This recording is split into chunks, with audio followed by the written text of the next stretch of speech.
Welcome to Mystara, where today the discussion at hand is the forgotten nation of Karimari, filled with all sorts of evil air spirits that prey on unfortunate sailors. Wait, that's the Kalmaru. The Karimari are a horde of sea orcs with unfortunate resemblances to green-skinned Samoans until we change the art. No, that's the Karakara.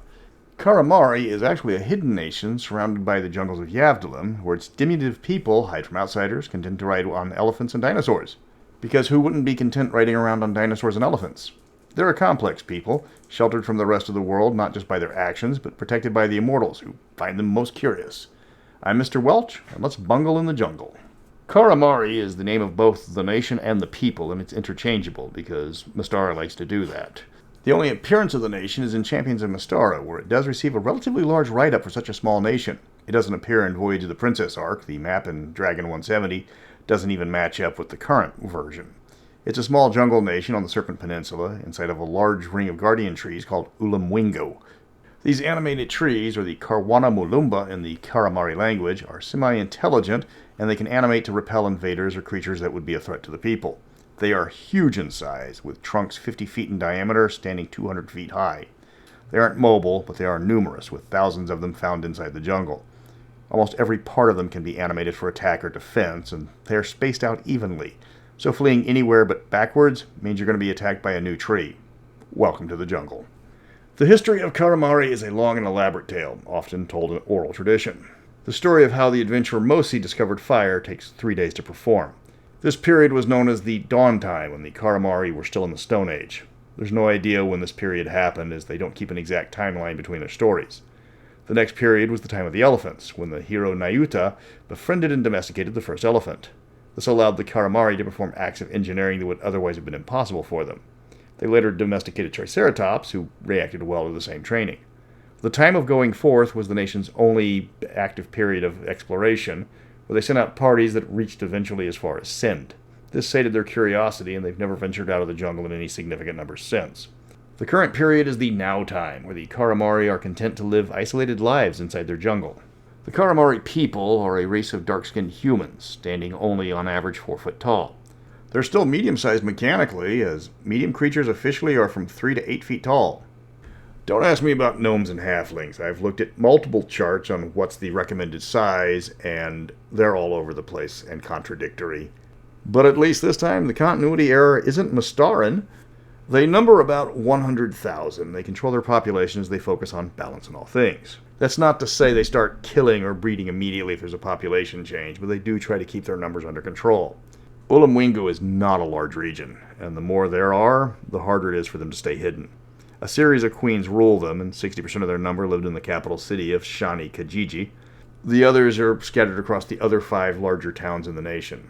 Their queen, or Tema, is an elected official who serves for life, or until recalled by a popular vote, which requires at least 10,000 people to get started. The other positions are also elected, but not for life. The book doesn't give me the length of terms for those, unfortunately. The positions of Keeper of the Food Stores, Chief of Patrols, Chief Gardener, and Jungle Master are open to men or women. Still, traditionally, women hold all elected positions in Karimari. In case of a close election, a debate is held between the 2 candidates and everybody votes again. These are not paid positions, but all officials get free housing in the capital, called Nangoma Kazozi, and here they organize when and where the nation's resources and time will be focused. The Karimari have little in the way of military, economy, or religion. They worship no immortals, have no standing army, and maintain a barter system. Their clothing consists mainly of a loincloth with cloaks made of furs in case of inclement weather. They live in a tropical environment. Clothes aren't really that helpful in daily life. In the capital Shani Kijiji, they tend to wear robes made of light fabrics, decorated in elaborate patterns, colorful feathers, or gemstones that are common in the nation. Jewelry is popular among the people. While they don't mine for precious metals, they are mineral rich and they can pan for gold or similar. Jewelry is considered fashionable, but everybody wears theirs differently to express their individuality.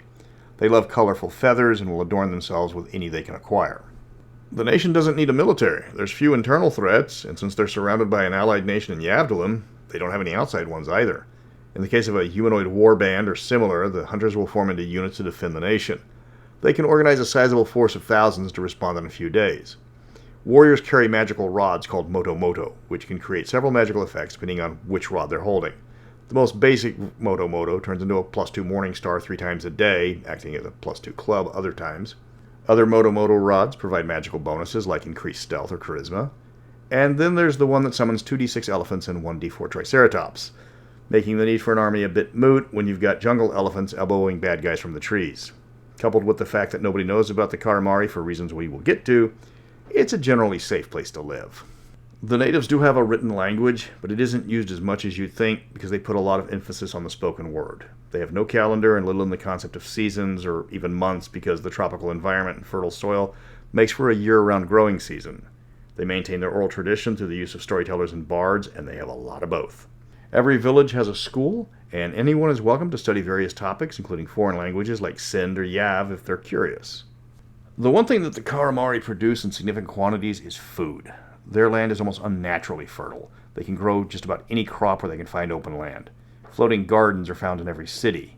When more farmland is needed, they just clear it with elephants. Hunters cull the herds of the older animals to provide game meat for their tables, and gatherers bring in all sorts of nuts and berries. There is so much food that the farmers use it to barter with people who provide services for them, like teachers or smiths. They tried to keep the land in balance, and that's rarely a problem because of the ease of growing food locally. They will eat almost any meat. If a pet or breeding animal dies, they won't hesitate to add it to the menu. They let nothing go to waste.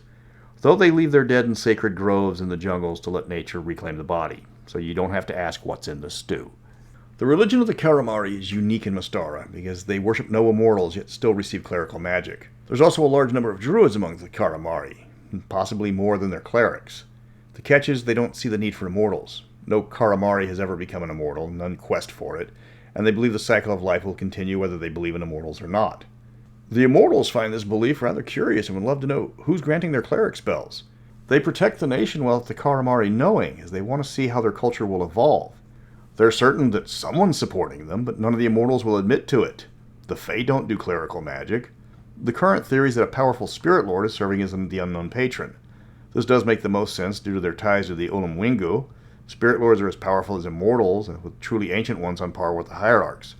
The motives are unknowable, but they've never been known to become the patrons of mortals until now. The Karimari are rather fond of games, especially competitive ones. They prefer contests of skills and often make wagers on the outcome, though the wagers are rarely anything serious. They have a large number of festivals and celebrations, often for nothing else but to break up the boredom of a typically hot month. Their one true love is the game of Rugakana, a polo played with elephants and triceratops. Uses a large leather ball filled with water, and the first team to score wins. It is immensely popular, as watching the lumbering beast trying to push the ball into the goal is exhilarating. If a player manages to puncture the ball due to carelessness, another ball is provided, and the player gets ejected. If 3 players from a team are ejected, their team loses by default. There are a few rules outside of that, and it's played only for fun and not taken seriously outside of the entertainment value. Shani Kijiji is the capital of Karimari, as I've mentioned before. It has the distinction of being the oldest city in Mystara, surviving even the Great Reign of Fire relatively unscathed. The region is located on the highest ground in the region and managed to avoid significant geological damage, unlike pretty much everybody else. The name translates into Marvelous Village, but it's anything but a village. It holds 40,000 people inside its borders, with another 20,000 living within 10 miles. That's more than the population of Glantry City.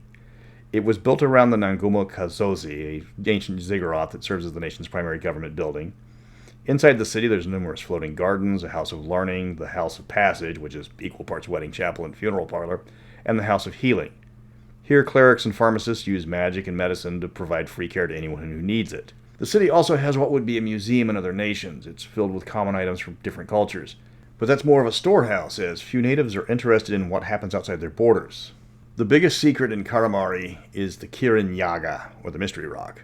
This large granite spire is found just a few miles outside of Shani Kijiji and is one of their most sacred places. They believe it contains the soul of the Ulum Winga, and they may be correct. It is the source of the obfuscating magic that permeates Karimari, making scrying from the outside impossible. Even flying over the nation, you will see nothing but jungle. The cities are invisible from above. Using magic items like crystal balls will show the region as nothing more than impassable jungles. While inside the nation's borders, any Karimari is under the effects of a blessed spell when dealing with those who wish to do the country harm. The Kirin Yaga is one of the most powerful artifacts in Mystara, but no one knows of its existence outside the people it protects, and they aren't even curious about it. Nobody knows where it came from, but speculation includes a gift from a long-forgotten immortal, or a creation by the Spirit Lord suspected of assisting them. Half the adventure involving Karimari is just finding it. Yabdulum surrounds it, and even the diviners there don't know that inside the vast jungle is another nation entirely. It's protected by a ring of gatekeeping trees trained to attack elephants, and the trees speak Karimari. The nation's primary industry is agriculture and elephant training. They have no natural enemies.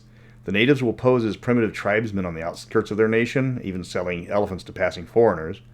This is all a ruse to make the jungle look as inhospitable as possible. In short, they don't want visitors, but they will keep them away with trickery and deception rather than force. That wraps up another video. Another nation that doesn't get much attention has had its story told. Next week, we're headed back to Blackmoor for another biography, this time going to the very top as we look at the biography of King Uther, the guy that started it all. What are his goals, his fears, and why are his stats all over the place? Until then, you're in the jungle, baby. You're gonna die.